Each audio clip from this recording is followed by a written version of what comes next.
तत्वोपदेश ग्रंथ में आचार्य पूज्यपाद स्वामी ने कल यह बात कही थी कि जो साधक अध्यात्म में रमन करता है वह शरीर आदि पर पदार्थों की सुंदरता असुंदरता का, उसके परिणमन का विचार नहीं करता है। उस तरफ उसका उपयोग जाता ही नहीं है। और जब वह स्वयं अपने उपयोग में स्थिर रहता है, अर्थात अपने परिणामों में वीतरागता का भाव बनाए रखता है, तो फिर वह कर्मों के बंध से छूट जाता है। उसे नए कर्म का बंध नहीं होता और पुराना बंधा हुआ कर्म उसका क्षय को प्राप्त हो जाता है। कर्म बंध संसार का कारण बनता है और कर्म क्षय निर्जरा मुक्ति का कारण बनती है। ऐसा साधक जो संसार में रहते हुए भी साम्य भाव का अभ्यासी है। कौन से भाव का अभ्यासी है? साम्य भाव का अभ्यासी है। साम्य भाव आना बहुत बड़ी साधना है। उपवास करना, एकासन करना, नीरस भोजन करना, मौन रहना, ये साधनाएं ये कठिन है, ये भी सरल नहीं है। ये भी साधनाएं बहुत कठिन हैं, लेकिन फिर भी कोई चाहे तो कर सकता है। लेकिन मन में साम्यता का भाव आ जाए, ये बहुत बड़ा अभ्यास है, बहुत बड़ा अभ्यास है। नियम सार में आचार्य कुंद कुंद स्वामी ने इसी अभिप्राय को प्रकट किया है। किम काहदि वनवासो, ऐसा कुछ करके लिखा है। गुरुवर आचार्य ने उसका पद्यानुवाद किया है। मासोपवास करना, तन को तपाना, सिद्धांत का मनन, मौन तथा निवाना।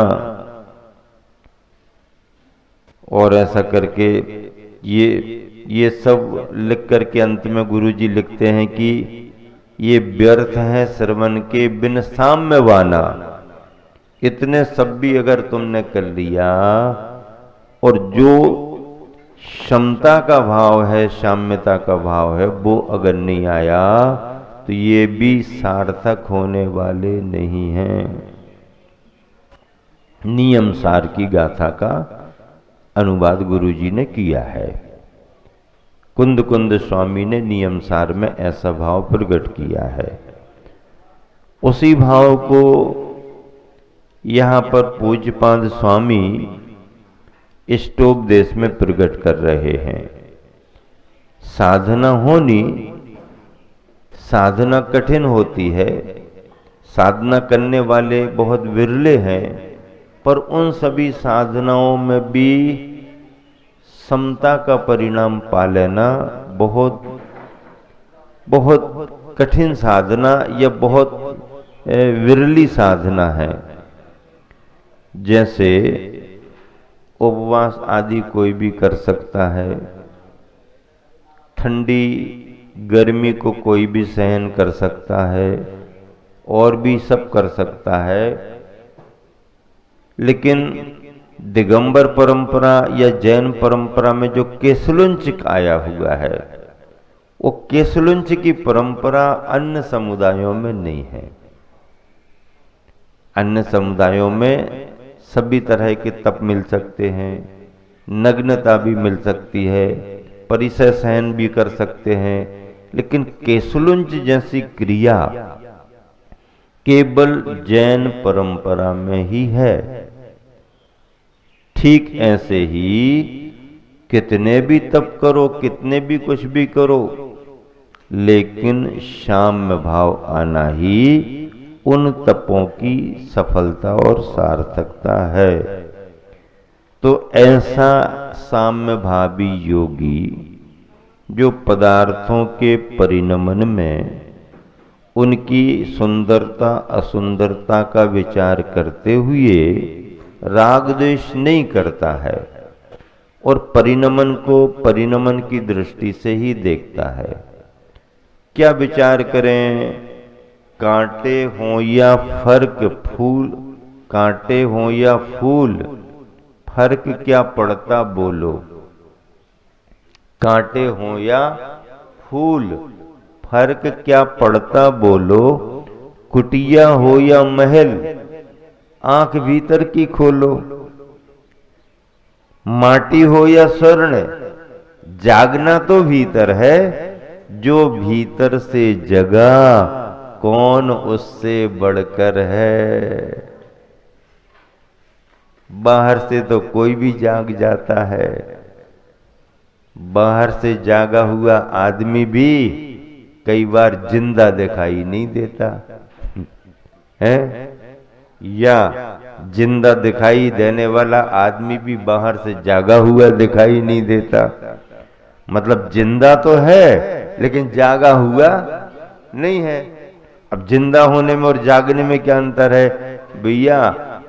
आप अपनी आयु कर्म से जी तो रहे हो, जिंदा तो हो, लेकिन जागृत नहीं हो, सुसुप्त हो, चेतना तुम्हारी सोई हुई है, कोई काम बनने वाला नहीं। काम किसका बनता है? जो जागृत होता है। सोए हुए व्यक्ति का भाग्य भी सोने लगता है। क्या? सोए हुए व्यक्ति का भाग्य भी सोने लगता है। जागा हुआ इंसान धीरे धीरे धीरे धीरे उपलब्धियों को प्राप्त करने लगता है। अब सोने और जागने की परिभाषा क्या बनाएं? अरे नींद में सोना तो सोना है ही, नींद से उठने के बाद भी लोग विचारों में सोते रहते हैं, विचारों में सो रहे। कुछ लोगों का क्रम सुनिश्चित है, इतने बजे उठना, इतने बजे ये करना, इतने बजे ये करना, इतने बजे ये करना। सुबह से लेकर शाम तक की दिनचर्या उनकी फिक्स है। लेकिन कुछ लोगों की जिनकी फिक्स नहीं है, वो उठने के बाद यही नहीं सोच पाते कि हम शुरुआत कहाँ से करें और शुरुआत कैसे करें। उसी को सोचने में घंटे आध घंटे बैठे रहते हैं। क्या करें, करें कि नहीं करें, करें कि नहीं करें, क्या करें, करें कि नहीं करें। घंटे 2 घंटे इसमें निकाल दिए। तब उन 2 घंटों में दूसरा आदमी कितना काम कर लेता है।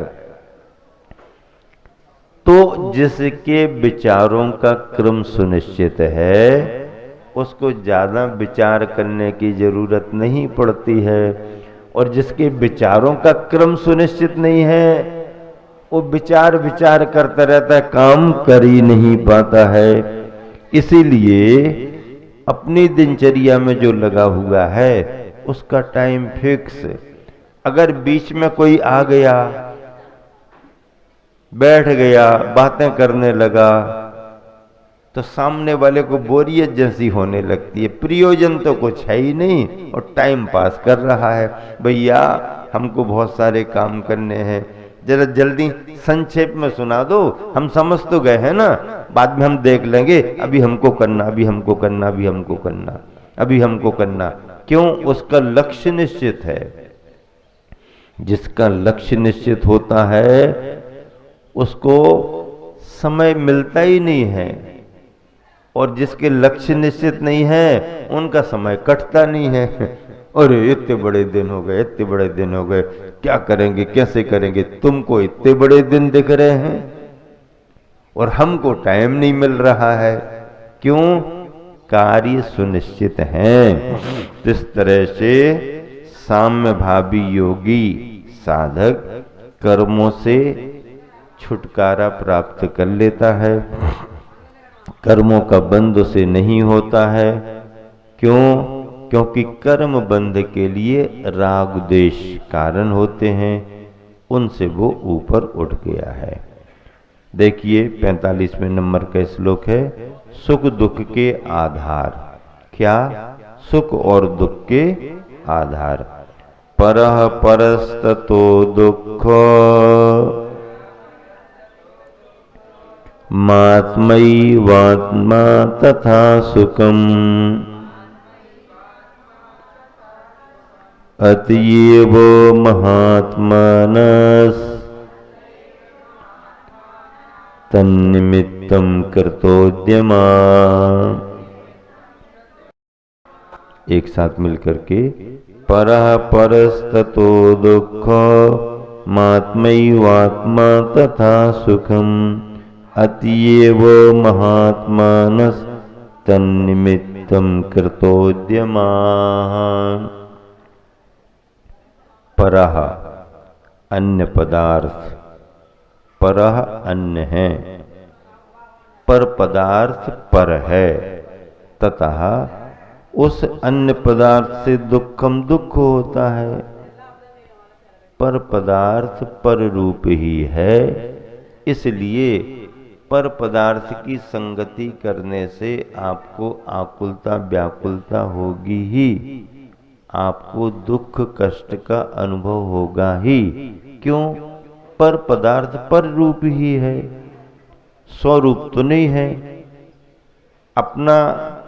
अपना द्रव्य जो है, जीव द्रव्य अपने रूप है, पुद्गल द्रव्य अन्य द्रव्य पर रूप है, तो पर पदार्थ पर रूप ही है।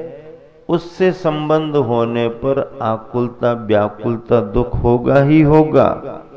आत्मा आत्मा ये वो, और अपनी आत्मा ही है। अतः तथा उस आत्मा से सुखम सुख होता है।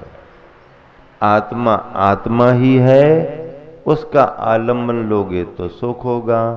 पर पदार्थ पर ही है, उसका आलम्बन लोगे तो दुख होगा।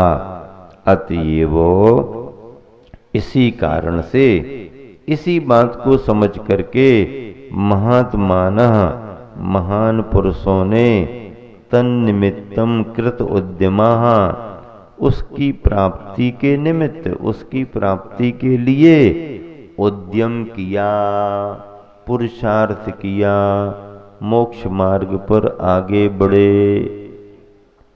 मार्ग पर आगे बढ़े। किस मार्ग पर आगे बढ़े? मोक्ष के मार्ग पर आगे बढ़े। तो अभी तक आप कहीं आगे नहीं बढ़े थे? नहीं, आप भी आगे बढ़े हो, अनादि से चलते ही तो आ रहे हो, आगे बढ़ते जा रहे हो, लेकिन मोक्ष के मार्ग पर नहीं, मोह के मार्ग पर आगे बढ़ते जा रहे। कहाँ आगे बढ़ते जा रहे? और गाड़ी या जानकारी में अगर तुम्हारी आगे बढ़ गई तो फिर क्या करना पड़ेगा? जिस रास्ते पर जाना नहीं था, उस रास्ते पर तुम्हारी गाड़ी आगे चली गई। बहुत आगे जाने के बाद ख्याल आया तुमको, अरे गूगल बाबा ने तो धोखा दे दिया, इसने तो सही नहीं बताया। बताओ, हम तो समझ रहे थे उस शहर को पहुंचना है, पहुंचने वाले हैं, ये तो कुछ बता ही नहीं रहा। इतने आगे बढ़ गए। ओहो, अब क्या करें? अब क्या करें? गाड़ी को वापस लाना पड़ेगा। थोड़ा आगे बढ़ी है तो फिर रिवर्स कर लो, गाड़ी ज्यों की त्यों खड़ी है, पीछे पीछे को ले आओ। थोड़ी अगर है तो, और 100-200 किलोमीटर हो गई तो 100-200 किलोमीटर ऐसे थोड़ी करोगे कि मैं ऐसे कर, नहीं भैया, देखो जरा घुमाओ, कहाँ से घुमाओ, यहाँ से रास्ता, वहां से, जहां से आपको है वो मिले रास्ता, वहां से वापस लाओ। भैया यार, जरा सी चूक में कितने आगे बढ़ गए हैं, इतना टाइम निकल गया, इतना अपना डीजल जल गया, ये हो गया, और दिमाग और खराब हो गया। ऐसा कहते कि नहीं कहते हैं? खराब हो गया कि पहले ही से खराब था? क्या दिमाग खराब हो गया कि पहले ही से? अच्छा होता तो काहे को आगे बढ़ते हैं? अच्छा होता तो आगे काहे को बढ़ते?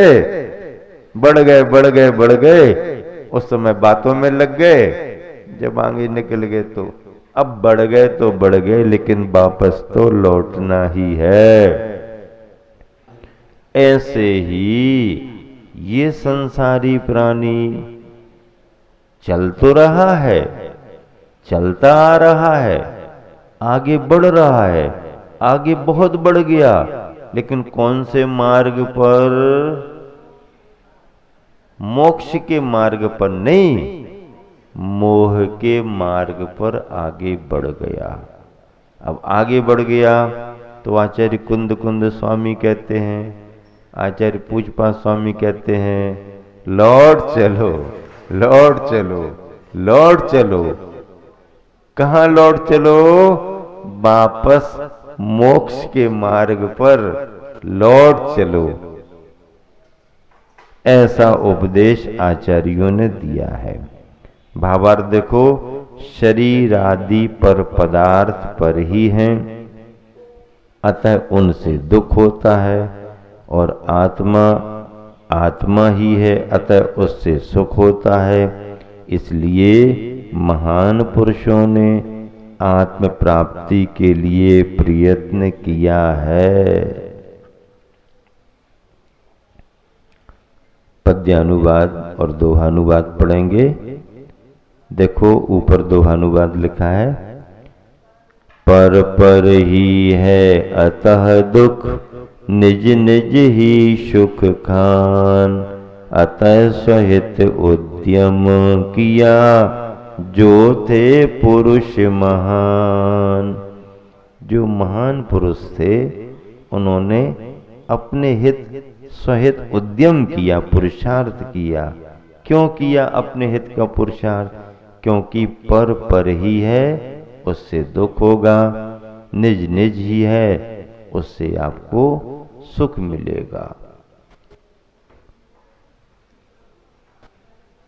क्या होता है कि लोहार होता ना, लोहार, वो अपने यज्ञशाला में, कहें कि अपने कारखाने में जहां लोहा गर्म करता है, तो पुराने समय देखने में आता था। तो इस तरह से इस प्रसंग को आगे सुनाते हैं।